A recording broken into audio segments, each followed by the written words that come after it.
ئەو کاتتان باش هەموو کاتێک لە خۆشی و شادی دابن. ئەمڕۆکە بەرنمەیەکی زۆر گرنگ پێشکەش دەکەین لەسەر ئەو ڕەوشەی ئێستاکە لە هەرێمی کوردستاندا ڕوودەدا. بە ئاشکرا دەبینین کە ئاڵوگۆڕیەک سەبارەت بە هێزە کوردیەکان لەلایەن تورکیاوە هەیە، واتە هاوسەنگی سیاسی تا ڕادەیەک تەماشا دەکەین بەرەو گۆڕانکاری دەچێت. ناڵێن گۆڕانکاریەکە 100% تەواوە، ناڵێن تورکیا لە بەرامبەر هێزێک کە پێشتر هاوپەیمانی بوو ویانیش هاوکاری بوو پارتنەری بوو ئێستاکە شەڕی لەگەڵ دەکا لە بەرامبەر هێزەکەی دیکەش کە پێشتر شەڕی لەگەڵ دەکرد ئێستاکە بڵێن ئاشتێکی تەواوی لەگەڵ دەکا. ئەمە باس ناکەین، بەڵام ئاڕوگۆریەشی زۆر گەورە لە ئارادایە. لەو بەرنمەیەدا باس لە هۆکاری نیگەرانبوونی عادزبوونی پەدەکە لە یەنەکە دەکەین، واتە ئەمە بە تەنیا پەیوەندی بە پۆستی سەرۆک کۆمار و پارێزگاری کەرکووکەوە هەیە ویانیش شتی دیکە هەنا. ماوەیەکە لەگەڵ شەڕی 12 ڕۆژەی نێوان ئیسرائیل و ئێران کە ئەمریکاش لە دواییدا هاتە ناوی و 2 بۆمبی بەسەر سنتەری نوکلەری ئێرانیەکاندا باراندن و گوتی شەڕەکەم ڕاگرتووە. تەماشا دەکەین لە نێوان تورکیا و پارتی دیموکراتی کوردستاندا تۆزێک خاوبوونەوەی پەیوەندیەکان هەستی پێدەکرێت و لە مێدیاکانیشدا تا ڕادەیەک کەم تا زۆر ئەم جۆرە شتانە لە مێدیاکانی تورکیادا باسییان لێوەکرا. پێشتر جۆرە هاوسەنگێکی پەیوەندی لە نێوان پەدەکە لەگەڵ ئێران، بەغدا، سووریا، ئەمریکا و ئیسرائیلدا هەبوو و تێڕوانینی تورکیا پێشتر جیاوازتر بوو دەربارەی ئەو پەیوەندیانە، واتە لە ساڵی 60ەکانەوە کە پەیوەندی لە نێوان موساد و بزوتنەوەی ئەیلولدا هەبوو. بەڵام ئێستاکە چۆنە ئەو پەیوەندیە چ کاریگەری لەسەر هاوسەنگەکانی ئێستای هێزە کوردیەکان بەنسبەت تورکیا لە عێراقدا کردووە و ئەمانە هەر هەمویان لێک کاتدا دەتەقنەوە کە سەرۆک کۆمار هەڵدەبژێردرێ و پارێزگارێکی نوێ لە بۆ کەرکووک دادەنرێ لە جەبهەی تورکمانی، بەڵام پارتی نیگەرانە ویان ئاگدار نییە ویانیش بەشداری پێنەکراوە لەو ئاڵوگۆڕیانە. لێرەدا هۆکارەکە چییە و ئەو نهێنیانە چین لە نێوان پارتی و یەکێتی و تورکیا لە ئارادایە. واتە لەو بەرنمەیەدا باس لە سیاسەتی نوێی تورکیا و ئیسرائیل دەکەن کێشەکانیان چییە و باس لە هەژمونی ناوچەیی دەکەین بۆ هەر هێزێک لە نزیک سنوورەکانی خۆی کە وەک هێلی سوور دەبینێ و هەر کەسێک ئەو هێلە سوورانە تێبپەڕێنەوەیانیش حیساب بۆ ئەو هەژمونگەریە ناوچەیەنەکە تووشی شەڕ و ئاڵۆزی و تێکشکان دەبێ. پەیوەندەکانی یەکێتی لە پێشوودا لەگەڵ تورکیا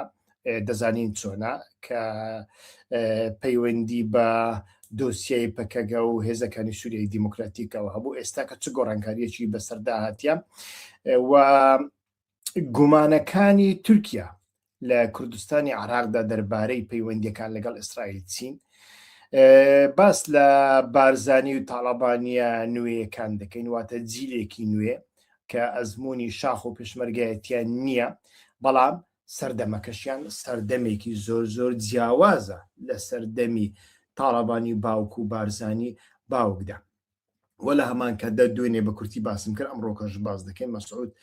بارزانی و مەسعود بارزانی مەسرور بارزانی بۆ جێگای خۆی ئامادە دەکا، ئەوەش هەم لە ناو بنەماڵە هەم لە ناو پارتی دیموکراتی کوردستان و هەم لە دەرەوە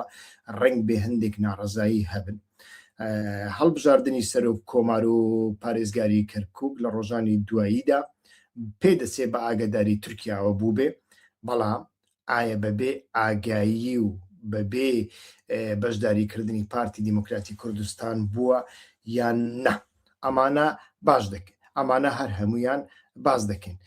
سەرەتا دەمەوێت لە ئیسرائیلەوە دەست پێ بکەم. تێڕوانینێکی تورکیای کۆن دەربارەی پەیوەندیە کۆنەکانی موساد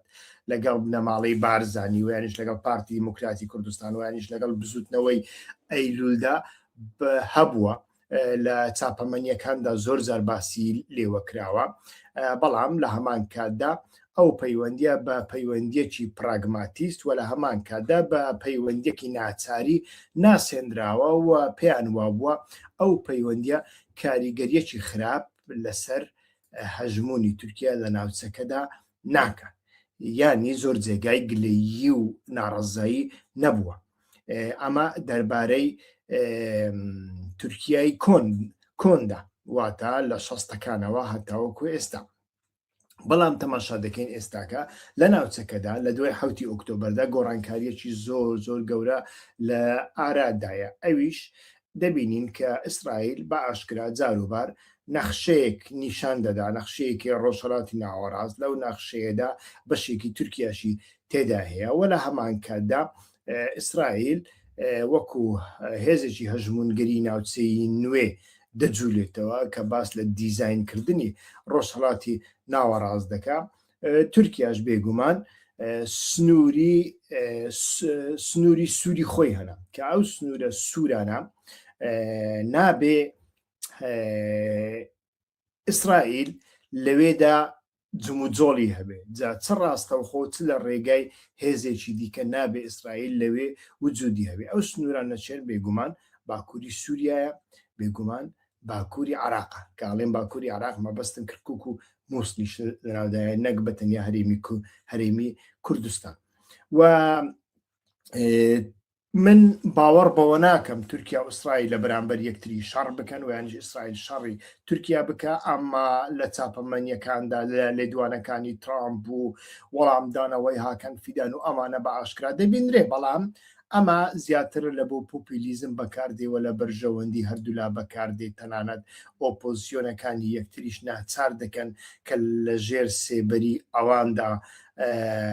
خۆیان بەڕێک خستن بکەن و هەمان پۆپولیزم قبول بکەن و ئەمە لە هەڵبژاردننی هەردوو دەوڵەتدا ڕەنگ بێ سوودی خۆی زۆر هەبێ. بەڵام هەروەکو باسم کرد ئەوە جیاوازە، پەیوەندیەکانی ئیسرائیل و تورکیا جیاوازن، بەڵام بەجێبوونی ئیسرائیل لە نزیک سنووری تورکیا داوایانیش لە سنوورەکانی تورکیادا ئەمە لە بۆ تورکیا ڕەنگ بێ شتێکی زۆر زۆر نیگەرانی بێ. هەر لە بۆ هەندێش تەماشا دەکەین ئەوە 2 ساڵە پەکەکە و تورکیا نزیکی یەکتر بوونەوە. ئەگەر مەترسیەکانی ئیسرائیل نەبوونایە ئەوەی ئێستاکە دەوڵەت باخچەلی باسی دەکە ئەمەشی باس نەدەکرد. هەرچەندە ئێستاکە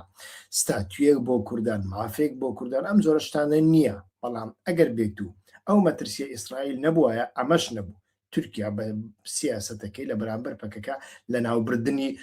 خوێن بووە، لە ناوبردننی سوور بووە، جینۆسایدی سوور بووە، نەوەکو بە شێوەیەکی ئاشتیانە دابنیشن و پەکەکە هەڵوەشێتەوە و ئۆجەلان ئازاد بکرێت، زیندانەکانی دیکە ئازاد بکرێن و حیزبێکی نوێ دروست بکرێت، ئەمەش نەبووە لە مافەکان گەڕێ. لە هەمان کاتدا پێویستە سەرەتا وەکو پاشخانێک باس لە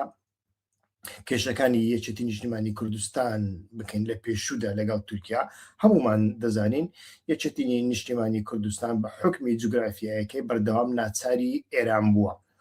و لە هەمان کاتدا یەکێتی نیشتیمانی کوردستان پارتنەرێکی ئەمریکاشە، بە تایبەتی لە دوای سەرهەڵدانی داعشدا و لە دواییدا لە شەڕی داعشدا لە سووریادا ڕۆڵێکی زۆر گەورە بە یەکێتی نیشتیمانی کوردستان بەخشرا لەلایەن ئەمریکاوە. ئێران لە بۆ ئەوە کێشەیەکی دروست نەدەکرد، کێشەیەکی نەبوو و بەڵام یەکێتی نیشتیمانی کوردستان زیاتر بەلای ئەمریکادا چوو بوو کە ئەمریکا لەگەڵ هێزەکانی سووریای دیموکراتیک واتە لەگەڵ پەکەکە لە ڕوانگەی تورکیاوە کاری دەکرد، لە بۆ هەندێک یەکێتی نیشتیمانی کوردستانیش لە هەمان ڕوانگەیەوە کاری دەکرد و تورکیا لە بەرامبەر ئەمریکا زۆر شتی بۆ نەدەکرا، بەڵام لە بەرامبەر یەکێتی نیشتیمانی کوردستان زۆر شتی بۆ کرا. یەک لەوانەش ئابلۆخەی خستە سەر فڕۆکەخانەی سلێمانی کە نەدەکرا هیچ جۆرە فڕۆکەیەک لە سلێمانیەوە بەسەر ئاسمانی تورکیاوە بەفڕن وانیش لە دەرەوە بچنە سلێمانی لەسەر ئاسمانی تورکیادا و ئەمانە هەر هەمویان لە سەردەمێکدا بوون کە شەڕی داعش هەبوو هەم لە عراق و هەم لە سووریادا یەکێتی ڕۆڵێکی گرنگی تێدا هەبوو و لە هەمان کاتدا یەکێتی و پەکەکە و هێزەکانی سووریای دیموکراتیک وەکو هاوکارێک ناڵێم هاوپەیمان وەکو هاوکارێک کاریان دەکرد. ئێستاکە ئەو هەڵوو مەرجانە هیچیان لە ئارادا نەماون. هێزەکانی سووریای دیموکراتیکە هەڵوەشاوەتەوە ئەحمەشەرە ئەمڕۆکەش لە تورکیا لە کۆبوونەوەی لووتکەی ئەنتالیایە بەڵێ باسی کرد کە هێزەکانی سووریای دیموکراتیک لەو ڕۆژانە هەڵدەوە شێنرێتەوە و لە هەمان کادا شتێک بە ناوی داعش نەماوە. ئەو داعشەی کە هەیە سووریا وەکو دەوڵەت دەبێ شەڕی لەگەڵدا بکە نەوەکو هێزەکانی سووریای دیموکراتیک. لەو هەڵوو مەرجەدا یەکێتی ناچارە بێگومان سیاسەتێکی نوێ بکە و بە پێویست دەزانی سیاسەتێکی نوێ بکە. بەڵام تورکیا بەنیازی چییە لە سلێمانی؟ تورکیا بەنیازی چییە لەگەڵ یەکێتی نیشتیمانی کوردستان؟ ئەمەیان زۆر گرنگە. بابەتێکی دیکە کە پێویستە لێرەدا باسی بکەین پێشەوە بچینە ناو چەقی بابەتەکە، لە دوای جەنگی 12 ڕۆژەی نێوان ئێران و ئیسرائیلدا گومانەکان هەم لەلایەن ئێران هەم لەلایەن تورکیا لەسەر هەندێک هێزی هەرێمی کوردستان دروست بوون کە چەک و تەقەمەنی و درۆن و ئیستیخبارات لە ڕێگای هەرێمی کوردستانەوە چۆتە ناو خاچی ئێران و هەردوو دەوڵەت بێک چاوتەماشای ئەو بابەتیان دەکرد. ڕاستە لاوازبوونی ئێران لە بۆ تورکیا سوودی زۆرە، تورکیا ئەمەی پێخۆشە، بەڵام لە هەمان کاتدا لاوازبوونی ئێران بەدەستی ئیسرائیل و جێگیربوونی ئیسرائیل و یانیش هەبوونی نەخشەیەکی ئیسرائیل لە ئێرانی داهاتوودا واتە هەبوونی ئیسرائیلە لە سنوورەکانی نزیک تورکیادا. ئەمە لە بۆ ئێران چەند جێگەی نیگەرانیە، لە بۆ تورکیاش بە هەمان شێوە جێگەی نیگەرانیە. سەرەتا ئەو گومانانە لەسەر یەکێتی کران و لە نێوان یەکێتی و ئێراندا گفتوگۆی تند دروست ببوون بە شێوەیەکی نهێنی. لایەنە ئیستیخباراتەکانی هەردوولا لەگەڵ یەکتری دانیشتن. لە دواییدا یەکێتی نیشتیمانی کوردستان جا ڕاستەیان ڕاست نییە توانی قەناعەت بە ئیطلاعاتی ئێرانی و جمهوری ئیسلامی ئێران بکە کە ئەوانەی دزەیان کردووە لە سنوورەکانی سلێمانی چوونەتە ناو ئێران، درۆن و ئیستیخبارات و تەکنۆلۆژیای جیاوازیان بردووە و ئەمە لە شەڕی 12 ڕۆژە بەکار هاتووە. ئەمە بەبێ ئیجازە و بەبێ ئاگاداری یەکێتی نیشتیمانی کوردستان بووە هێزێکی دیکە ڕەنگ بێ یارمەتی دابن. نامان هەوێ ناوان بێنین چونکە ئێمە لێرەدا تەحلیل دەکەین، ئێمە نابینە ئامرازێکی گواستنەوەی زانیاریەکانی لایەنە ئیستیخباراتەکە. لە دوای ئەمە تەماشا دەکەین شەڕێکی دیکە هاتارەوە بێگومان پێشتر لە هێرشێکی یەکێتی نیشتیمانی کوردستان بۆ سەر هێزەکانی لاهور شێرزەنگی دەستی پێکرد لە سلێمانی. تەماشا دەکەین تەصفیەکران بە تەواوەتی و لە دوای ئەمەشدا لە سەرەتای ئەم ساڵدا شەڕێکی گەورە لە نێوان ئەمریکا و ئیسرائیل و ئێران ڕوویدا و ئەو شەڕە ئێستاکە لە ناو گفتوگویەکی زۆر چڕوپڕدایە کە پاکستان نێوبژیوانی دەکا، نێوبژیوانیەکی باشیش دەکە، هەتاوەکو دێ هەواڵی جیاواز دەکەونە بەرگوێ. هەردوو لایەن پێویستیان بەڕاگررتنی جەنگەکە هەیە، هەردوو لایەن هیلاک بوون، هەردوو لایەن زەرمەند بوون و هیچ لایەکیشیان سەرکەوتنی تەواویان بەدەست نەهێنا. لە بۆ هەندێ احتیمالی زۆرە ئەمە ئاگربەستێک خۆی لە خۆیدا هەیە، بەڵام احتیمالێکیش هەیە بگەنە ڕێککەوتنێکیش. لەو بینەدا تەماشا دەکەین لە کاتێکدا هێشتا ڕێککەوتنەکە نەکراوە، ئاگربەست چۆن دەستی پێکرد و دەستی پێ نەکرد. تەماشامان کرد سەرۆک کۆمار هەڵبژێردرا و پارتی دیموکراتی کوردستان نیگەرانی خۆی دەربڕی هەرچەندە پارتی دیموکراتی کوردستان پێشتریش دەربارەی بەرهەم ساڵح هەمان نیگەرانی هەبووە کە پرسوڕایی پێ نەکراوە سەرۆک کۆمار دەبێ بە ڕازیبوونی هەموو لایەنەکان بێ و ئەم جۆرە شتانە ئەم جارش بە هەمان شێوە بوو بەڵام تەماشامان کرد لە خولی دووەمیندا نزار ئامێدی واتە کاندیدی یەکێتی نیشتیمانی کوردستان سەرکەوتنی بەدەستهێنا و تەماشا دەکەین یەکێتی نیشتیمانی کوردستان لە بەغدا دەستی بە لە هەم لە بەغدا هەم لە کەرکووک دەستی بە مناوەڕاتێک و چەندین چالاکی دیپلۆماسی کردن تەنانەت کەسانێکی نزیک نێچیروان بارزانیش ئەتوانن لە چاپەمەنیەکاندا بڵێن بافێڵ تاڵەبانی ئەو هات تەقلا بە پارتی لێ ئەدا و ئەمانە هەمویان نیشانمان ئەدەن کە شتێک لە ئارادایە خۆتان دەزانن پارێزگاری کەرکووک بە تایبەتی و بەگشتیش سەرۆک کۆمار بەبێ تورکیاش ئەڵێم سەرۆک کۆمار بەبێ تورکیاش ینی هێزی دیکە شەڕە بەڵام بەبێ تورکیاش مەحاڵە کەسێک بتوانێت ببێتە سەرۆک کۆمار لێرەدا دەبینین بە ئاشکرا هەندێک زانیاریش لەبەر دەستی مندا هەنا کە ئەو زانیاریانە بە شێوەیەکی کەم دەردەبڕم کە پارتی ئەوە هیچ لە یەکێتی نیشتیمانی کوردستان نیگەرانە بەڵام پارتی لە تورکیاش نیگەرانە تورکیاش لە پارتی نیگەرانە نیگەرانێکی پارتی لە تورکیا ئەوەیە بۆ ئێمال کراون بۆ یارمەتیان نادەن لە هەمانکەدا لە چاپەمەنیەکاندا باس لەوە دەکرێت کە لە ڕۆژانی ئایندەدا ڕەنگ بێ بافێڵ تاڵەبانی سەردانی ئەردۆغان بکە ئەمیان چەند ڕاستە چەند ڕاست نییە نازانم جارێ دەیبینین بەڵام جموجۆڵێکی زۆر لە نێوان تورکیا و یەکێتی نیشتیمانی کوردستان هەیە و ئەمانە وەکو وتمان هەڵو مەرجەکان گۆڕاون هەڵو مەرجەکان تا ڕادەیەکی زۆر پێچەوانە بوونەتەوە واتە یەکێتی نیشتیمانی کوردستان وەکو جاران پێویست ناکە و ئامادەش نییە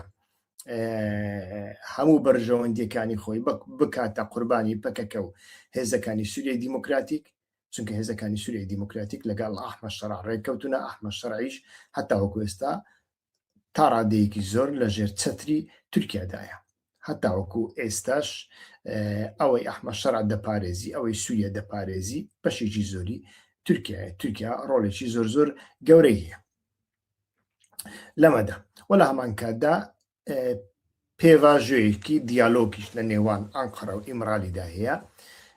هەتا وەکو ئێستا ئەمانە گەیشتۆتە دوا و وێزگەی خۆی بەڵام بەردەوامە لێرەدا هیچ پێویست ناکە یەکێتی نیشتیمانی کوردستان کارێک بکات لە دژی تورکیا و هیچ پێویست ناکە تورکیا یەکێتی نیشتیمانی کوردستان وەکو جاران بە هەڕەشە ببینێت چونکە هەڕەشە نییە بەڵام ئەو زانیاریانەی کە بە من گەیشتونە تورکیا لە پەیوەندیەکانی پارتی دیموکراتی کوردستان لەگەڵ ئیسرائیل زۆر زۆر زۆر زۆر نیگەرانە وا دیارە ئێرانیش نیگەرانە ئێران لە ناوچەکانی یەکێتی لە حیزبەکانی ڕۆژهەڵاتی کوردستان دەدا بەڵام لە ناوچەکانی پارتی دیموکراتی کوردستان لە شوێنی دیکەش ئەدا جگەلەوە ئێران ڕنگ بێ نەیهەوێ هەتا دوایی پارتی دیموکراتی کوردستان ئازار بدا و یانیش ڕنگ بێ هەستی کردبێ کە پارتی دیموکراتی کوردستان کە گۆشەگیر دەبێت لە ناو عراقدا سەرباری ئەوەی ملیۆنێک قسوور دەنجی هێناوە لە بەغدا یەکەمین حیزبی کوردیە لە بەغدا و بە دووەمین و سێمین حیزبی عراقی دەزاندرێ لە ئاستی عراقدا بەڵام هیچی بۆ ناکرێ نە لە کەرکووک شتێکی بۆ دەکرێت نە لە بەغدا شتێکی بۆ دەکرێت و ئەمە ڕنگ بێ ئێرانیەکان حسابی ئەویان کردوێت پێویست ناکە زۆر پارتی دیموکراتی کوردستان ئەزیەت بدەین لە کاتێکدا کە نیگەرانیەک لە لای تورکیاوە سەبارەت بە پارتی دیموکراتی کوردستان هەیە ئێمە پێویست ناکە زۆر زۆر ئەزیەتی بدەین بە هەروە لە گۆشەگیریدا بمینێ هەتا وەکو ڕۆژێک دادێ لە دوای ئەوەی کە ئەگەر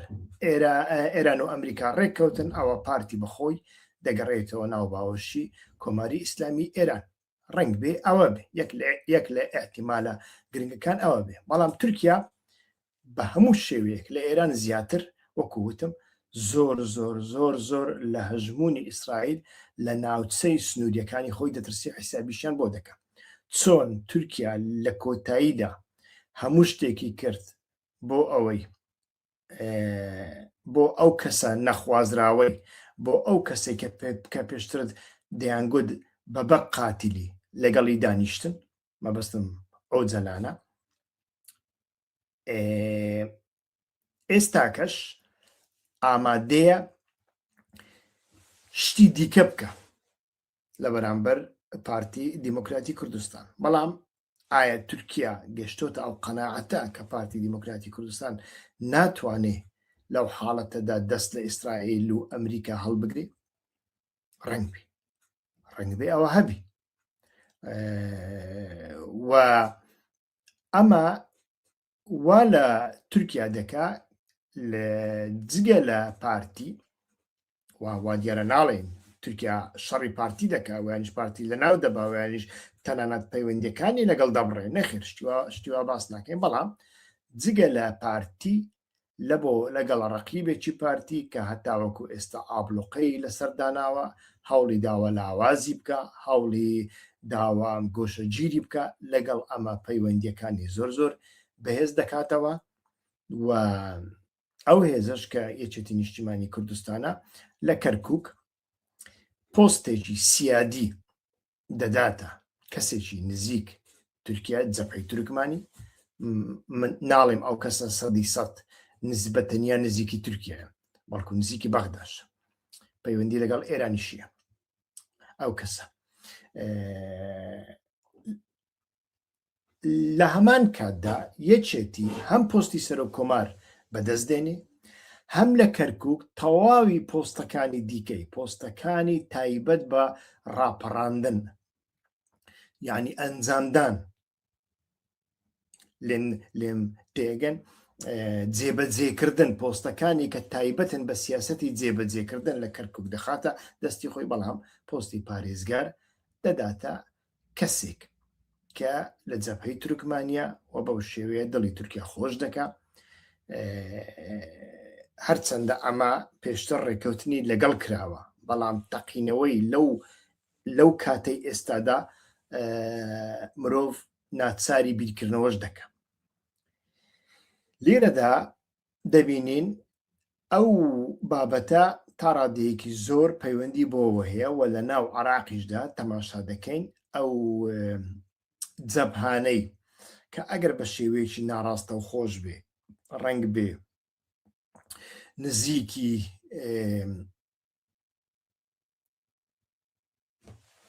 بە شێوەیەکی ناڕاستەوخۆ نزیکی هاوپەیمانەکانی ئیسرائیل بن با بڵێن نزیکی هێزەکانی دیکە بن کە ڕەنگ بێ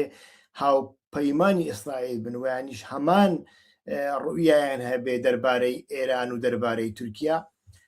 لەگەڵ ئەمانەشدا تەماشا دەکەین یەکێتی دوور دەکەوێتەوە لەگەڵ ئەوانی دیکە زیاتر نزیک دەبێتەوە لەو چوارچێوێدا تەماشا دەکەین ئاڵوگۆڕیەکی زۆر گەورە لە ئارادایە و تورکیا لەو چوارچێوەیەدا لە ئایندەدا گرنگێکی زیاتر بە یەکێتی نیشتیمانی کوردستان ئەدا یەکێتی نیشتیمانی کوردستان و تورکیا لاپەڕەیەکی نوێ هەڵدەدەنەوە و تا ڕادەیەک ئەمە بمانەوێت نەمانەوێت لەسەر حیسابی پارتی دیموکراتی کوردستانە چونکە پارتی دیموکراتی کوردستان بمانەوێت نەمانەوێ ئەو سیاسەتەی کە پێشتر ئەنجامی دەدا لە هەرێم و لە عراق و لە کەرکووک و لە بەرامبەر بەغدا و لە بەرامبەری یەکێتیش تەنانەت تا ڕادەیەکی زۆر لە بەرامبەر ئێرانیش ئەگەر بە ناڕاستە و خۆبێ لە سایەی پەیوەندیە ئیستیخباراتیەکانی تورکیا و پارتی دیموکراتی کوردستان بوو بەڵام ئێستاکە ئەو پەیوەندی ئیستیخباراتیانە بەشێکیان پێویستیان نەمایە یەک لەوانە دۆسیای پەکەکە هیچ پێویست نییە دۆسیای پەکەکە ئێستاکە تورکیا زۆر پێویستی بە پارتی دیموکراتی کوردستان و دەستگای پاراستن و هێزی زەریڤانی و ئەوانە نییە بۆەوەی پەکەکەی بۆ کۆنتترۆل بکەن چاودێری جموزۆڵەکانی پەکەکە بکەن ئازوقە لە شوێدێ چێ قسە لەگەڵ پەکەکە دەکات چێ هاوکاری پەکەکەیە چێ دەبێت تیرۆر بکرێ ئەوانەی ئێستاکە نەماوە ئەوانە ئەولەویەت نین بەڵکو ئەولەویەت ئیسرائیلە و بە نسبەت تورکیاش لە مێدیاکاندا نامەوێت کاتتان بکوژم ئەوانەی دەیان هەوێ ئەتوانم لە ئایندەدا سەرچاوەکانیان پێ بڵێم لە مێدیایەکدا چۆن باسییان دەکرێت هەم لە مێدیای سڤیلدا هەم لە مێدیای نزیکی دەوڵەتدا هەم لە مێدیایی کە تورکیاییە بەڵام ڕنگ بێ زۆر نوێنەرایەتی دەوڵەت نەکا باسی ئەو بابەتە دەکرێت هەر کەسێک بە شێوەیەک تەماشای دەکات لێرەدا من بۆ چوونی خۆم باس ناکەم وەکو چاپەمەنی تورکیا چاپەمەنی تورکیا پێی حرامە کورد پەیوەندی هەبێ لەگەڵ ئیسرائیل لە کاتێکدا ئەحمەد شەرع لە 5 جانیوەری لەگەڵ ئیسرائیل ڕێککەوت هیچ نییە هەرکەس باسی نەکرد وەکو بڵێ هیچ نەبووە بۆ ئەوان دەبێ بەڵام بۆ کوردەکان نابێ من ئەوە باس ناکەم من باس لە شتێکی دیکە دەکەم و ئەمە پەیوەندی بە هێزەوە هەیە لە ڕۆژگاری ئەمڕۆماندا چۆن ئەمریکا قبول ناکە لە ناو جەرگەی ئەو ڤەنزوێلایەک هەبێ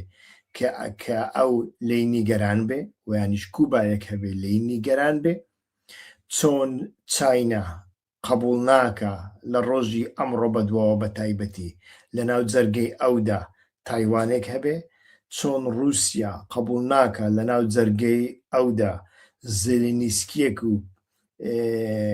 ئۆکرانیایەک هەبێ کە پەیوەندی لەگەڵ ناتۆ ئیستیخباراتی MI6 هەبێ چۆن سعودیا قبولی نەکرد لە یەمەن هێزەکانی سەر بە ئیمارات بمینن کە نزیکی 70 تا 90,000 کەس بوون هەمووی پەرت و بڵاو کردن چونکە ئیمارات وڵاتێکە نزیکی ئیسرائیلە و سعودیەش نیگەرانە لەوە یەمەن ئەکەوێتە سەرسنووری سعودیە لە هەمان کاتدا تورکیاش ئەمڕۆکە بمانەوە نەمانەوێ خۆی وەک هێزێکی هەژمونگەرایی دەبینێ قبول ناکە ئەو ئیسرائیلەی کە شەو ڕۆژ جوێن بە ئەردۆغان ئەدا لەسەر سنوورەکانی ئەو هیچ هێزێکی ناڕاستە و خۆشی هەبێ نە لە سووریا نە لە باکووری سووریا و نە لە باکووری عراقدا و نە لە ئایندەدا لە باکووری ئێرانیشتە مەسەلەکە لەو چوارچێوەیەدا مرۆڤ تەماشای بکە باشتر مرۆڤ ئەتوانێ لێی تێبگا باشتر مرۆڤ ئەتوانێ تەحلیلی وەزعەکە بکە هەر لە بۆ هەندێ ئەوەی ئێستاکە ڕوئەدا پەیوەندی بە خیانەت و نازانم جاشایەتی و کلکایەتی و ئەم جۆرە شتانە نییە سیاست لە ناوەڕۆکی خۆیدا ئەوەیە کە ئێستا دەکرێت من دوێنێش باسم کرد تێڕوانینی ئێمە تێڕوانینی عاتفی و ڕۆمانسی ئێمە بۆ سیاست تێڕوانینێکی ڕاست نییە ئەو تێڕوانینە کە دەبێت سیاست ئەخلاقی هەبێ کە دەبێت سیاست نیشتیمانیانە بێ کە دەبێت سیاست نەتەوەیی بێ دەبێت پۆستی کورد جگە لە کورد بۆ هیچ کەسی دیکە نەبێت لە کەرکووک دەبێت کوردەکان یەکگرتوو بن ئەم جۆرە قسە قۆڕانە لە بۆ سیاسەتی حیزبی سیاسی نابێ ڕنگ بێ لە بۆ کۆمەڵگەی مەدەنی ببێ بەڵام لە بۆ حیزبی سیاسی نابێ چونکە حیزبی سیاسی یعنی بەرژەوەندی حیزبی سیاسی یعنی دەسەڵات چۆن من لە دەسەڵات بم چ دەسەڵاتێکم هەبێ چۆن بگەم بۆ دەسەڵاتە و لە پێناوی ئەوەدا چی بکەم ئەمە پارتیش لە بەرژەوەندیدا بێ دەیکا پەکەکەش لە بەرژەوەندیدا بێ دەیکا حیزبی دیموکراتیش لە بەرژەوەندیدا بێ دەیکا یەکێتیش لە بەرژەوەندیدا بێ دەیکا ئێستا کە تەماشا دەکەین وروژاندنی کەیسی ئەو کسەش غەزال کە پێشمەرگەیەکی کۆمەڵە بوو بەداخەوە توانم بڵێم لە سلێمانی دەبووە یەکێتی نیشتیمانی کوردستان لی بەخاوەن ببایە هەرچێک بێ یەکێتی ئاگاشی لە نەبێ هەر بەرپرسیارە چونکە لە ناوچەی ئەو ڕوویدایە من ناڵێم یەکێتی کردوێتی چونکە زانیاری ئێستا 5-6 پێشمەرگەی کۆمەڵە ئێستاکە لە نەخۆشخانەکانی نزیکی یەکێتی تیماریان بۆ دەکرێت ناڵێم یەکێتی فەرمانی بەو نەخۆشخان نەداوە بەڵام دەبووە یەکێتی ڕێگری لێکردایە دەبووە بیزانی باە زانیوێتی نەیزانیوە ئێمالی کردو ئێمالی نەکردووە تعلیماتی داوە بە نەخۆشخانەیان نا تعلیماتی بە کۆمەڵەداوە ئەو کچە نەبەنە نەخۆشخانەی حکومی یان نا ئەمانە جارێ بابەتگەلێکی شاراوان بەڵام بەکارهێنانی ئەمانە لەو حاڵەتەی ئێستادا پەیوەندی هەمووی بەو بابەتەوە هەیە بە پۆستی تورکمەنیش لە کەرکووکدا هیوادارم پەیامەکەم گەیان دەبێ هاوسەنگی سیاست لە ناوچەکەدا دەگۆڕدرێ تورکیا تا ڕادێک جێگۆڕکێ بە هێزەکانی دەکا بەڵام ئەوە وەکووتم بە شێوەیەک لە شێوەکان شتێکی هەم تەدریجیە هەم شتێکی ڕێلاتیڤە یعنی شتێک نییە 100% لەمە دووە تورکیایی تر هێڕشی سەر پارتی بکە ئابلۆقە بخاتە سەر پارتی ئابلۆقە بخاتە سەر فڕۆکەخانەی هەولێر باسییان ئەم جۆرە شتان ناکەن ئەم شتانە نابن بەڵام ئەڵێن بمانەوێ نەمانەوێ پارتی تورکیا پەیوەندەکانی خۆی لەگەڵ یەکێتی نیشتیمانی کوردستان خۆشتر دەکات چونکە یەکێتی نیشتیمانی کوردستان لە هەندێک بابەتدا بە تایبەتی لە بابەتی دژی ئێراندا لە بە تایبەتی لە بابەتی لەمەڕ سیاسەتی ئیستیخباراتی ئیسرائیلیدا هەندێک وا دیارە بەلای تورکەکانەوە بە تەکبیرتر یعنی بەڕ لە پەنجەرەی ئەوانەوە بە بەرپرسیارانەتر هەڵسوکەوت دەکات حەساستر هەڵسوکەوت دەکات بۆ نمونە لێدوانەکەی بافێڵ تاڵەبانیتان بینی وابزانم بۆ ناوی چ بوو بەڵێ پیرس مۆرگان لێدوانەکەی بافێڵ تاڵەبانی بۆ پیرس مۆرگان زۆر زۆر سنجڕاکێش بوو کە پرسیاری لێ دەکا دەربارەی ئەو چەکانەی کە دۆناڵد ترامپ ئیدعای دەکرد لە بۆ خۆپیشاندەرانی ئێرانی ناردووە هێزە کوردیەکان دەستیان بەسەردا گرتووە ئەڵێ لە هەرێمی بافێڵ تاڵەبانی وها بە وەستاییانە جواب ئەداتەوە ئەڵێ لە هەرێمی کوردستاندا دوو ئیدارە هەنا ئیدارەی سلێمانی و ئیدارەی هەولێر ئێمە وەکو ئیدارەی سلێمانی ئەو چەکانەمان وەرنەگرتووە واتە لایەنێکی دیکە وەری گرتووە و لە هەمان کاتدا ئەڵێ مادەم دۆناڵد ترامپ ئەو قسەی کرد دیارە شتەکان ڕاستە لێرەدای بافێڵ تاڵەبانی ئیدی تۆپێکی ئاگرین دەخاتە ناو باوەشی پارتی دیموکراتی کوردستاندا و بە تورکیاش ئەڵێتن ئەو تۆپە لە باوەشی واندایە من لەو بارەوە بە هەستیارتر معاملە لەگەڵ هێزە دراوسێکانم دەکەم و ئەمە بمانەوێ نەمانەوێ تۆزێک دەبێتە بارگرانی و بە تایبەتیش ئەو بارگرانیە ئایا وا دەکا کە مەسعود بارزانی هەموو هێلکەکانی لەمە و دواش بخاتە سەبەتەی مەسرور بارزانی چونکە مەسرور بارزانی لە ناو جیهازێکی ئیستیخباراتیەوە پێگەیشتووە هاتووە و ئەو جیهازە ئیستیخباراتیە ڕەنگ بێ وای لێ بکەوێتە ناو هەندێک حیسابات و کتاباتی غەڵەت وە کێشەی بۆ دروست بێ لەگەڵ هاوکارە گەورە هەرێمیەکەی کە تورکیایە ئەمانە هەمویان جێگای پرسیارن لە ئایندەدا دەیان بینین هەتا بەرنامەی ئایندە کاتێکی خۆشتان بۆ خوازم ئەمڕۆکە ناتوانم وەڵامی پرسیارەکانتان بدەمەوە کاتم زۆر کەمە و کارم هەیە بەڵام پرسیارەکانتان لە دوای تەواوبوونی بەرنامەکە بنووسن تکایە ئەمانەی کە نەبوونەتە سوبسکرایبی کەناڵی یوتیوبی هیوا خۆش ناو بکەن و لە هەمان کاتدا ڤیدیۆکانمان بە تایبەت لە بۆ دۆست و هاوڕێیانتان منێرن داوا لەوانجی بکەن ببن بە سوبسکرایب بۆ ئەوەی شڕۆڤەی جیاواز کە لە میدیاکاندا باس ناکرێن لێرەدا باسییان بکەن و ئێوەش لە بابەتەکان زیاتر ئاگدار بن کاتێک خۆش سەرکەوتوو بن